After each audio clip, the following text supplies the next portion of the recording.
Noong nakaraan nga mga idol ay binalak naming magkapatid na takbuhin ang Pampanga hanggang Baguio. At nung nakita nga namin kung gaano kalayo ay hindi na namin itinuloy. At nung pangalawang araw nga ay itinuloy namin ang aming pagtakbo. At habang tumatakbo nga kami mga idol ay bigla naman kaming pinulikan. Kaya hindi ulit natuloy ang aming pagtakbo. Kaya ngayong araw mga idol ay sisiguraduhin ko sa inyo na tatakbuhin na namin ang Pampanga hanggang Baguio. Kaya madaling araw pa lamang mga idol ay sinimulan na namin ang aming pagtakbo dahil marami nga ang nag-aabang kung kailan matutuloy ang pag-akyat namin sa Baguio. At ang sabi nga ng iba ay puro daw kami salita, wala naman daw kami sa gawa. Kaya pinili naming ituloy ang aming nasimulan. At sa oras nga na ito mga idol ay narating na namin ang Manawag. At isa lang ang ibig sabihin nito mga idol, dediretso kami sa Manawag Church upang humingi kami ng gabay sa aming pagtakbo at upang maging ligtas ang aming paglalakbay. At pagtapos nga naming magdasal mga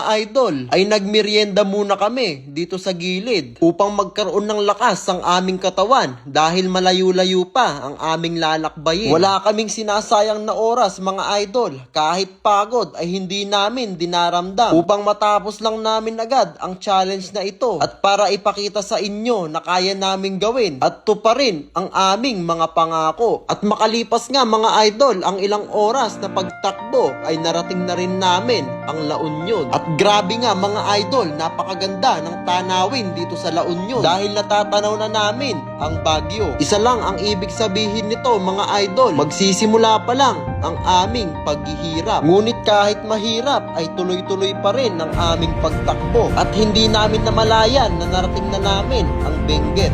So yun mga idol, nandito na tayo ngayon sa Benguet! So yun mga idol, nandito na tayo ngayon.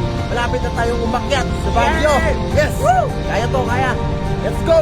At sa oras nga na ito mga idol ay unti-unti na naming nararamdaman ang paglamig ng hangin. At sa mga oras nga na ito mga idol ay nararamdaman namin na paahon na ang kalsada na aming tinatakbo. At makalipas nga ang ilang oras na pagtakbo ay narating na rin namin ang sikat na Lion's Head. Nakakatawa ngang isipin mga idol na sa loob ng 12 years ay nakita ulit namin itong Lion's Head. Dahil nung huling punta nga namin dito mga idol ay mga bata pa kami at hindi pa namin na-appreciate ang ganda ng Baguio. Grabe nga talaga mga idol, para kaming nananaginip sa aming nakikita.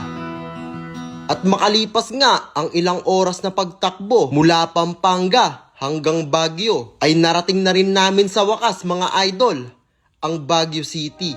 Welcome to Baguio!